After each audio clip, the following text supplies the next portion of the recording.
Welcome to Intelight Tutorial 205.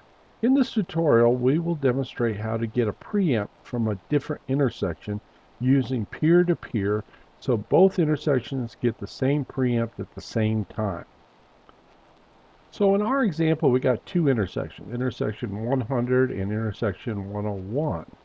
And for some reason, we may have lost the receiver or have an issue at 101. And we want to get the preempt from 100. So a fire truck comes in and preempts intersection 100. We want 101 to see it at the same time. And then we can take actions based off of the fire truck coming. The programming is very simple. We just go to the intersection that has the broken receiver, intersection 101. And then we simply go down to controller and peer control. And we have to define the intersection that we're going to get the message from. So peer ID 100, we put the IP address in of intersection 100. And I usually like to put a description in. So I'm going to put in intersection 100 and hit apply. So you need three items, an ID number, IP address, and a description. That's complete, and now we go down to our user programs. And I usually go into the information. I like to label my programs. I'm going to use one. So I'm going to call this preempt from intersection 100. And I'm going to hit apply to it. And the third and final step of the process is to go to the user program definition. And what I want is preempt 1. So I pick preempt 1. And I'm going to put a 0 in there. That must have been from before. So I got preempt 1. And the operator is the resultant of parameter A at peer B.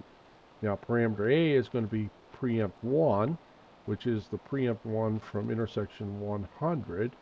And the first preempt 1 is for this intersection. It's the input for intersection 101. So I simply put a number in. My peer number is 100. And I have the ability to put delays and extends. So if this intersection has some travel time, I might want to delay it 3 seconds. Or I could leave it 0 and just go there early. Now, of course, the preempt's going to get dropped at the first intersection when the truck leaves. So I want to extend it on to give the other intersection some time to hold the green for the fire truck. And then I put a little description in. I always like my labels. So I got preempt 1. Go to preempt 1 when preempt 1 is on at peer 100. Delay it 3 seconds, and then after the preempt is dropped, extend it another 5 seconds. And that's all there is to it. You slide down, hit apply, and all the programming is complete. All we have to do now is test it, and we should be good to go.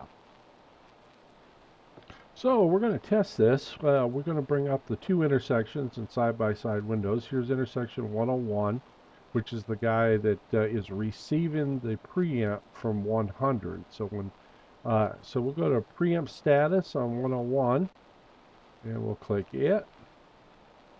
And it comes up, and there's no preempt running now. And now we'll go to preempt 100 and bring up the preempt status.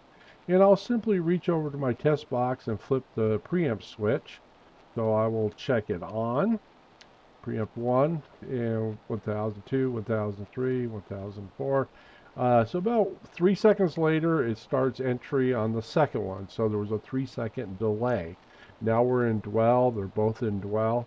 And when I shut it off, when I reach over and flip the switch off, it starts exit. 5 seconds later, 101 will drop the preempt. Now, you might want to have more time or less time, but that's all there is to it. Pretty simple, pretty straightforward, pretty easy.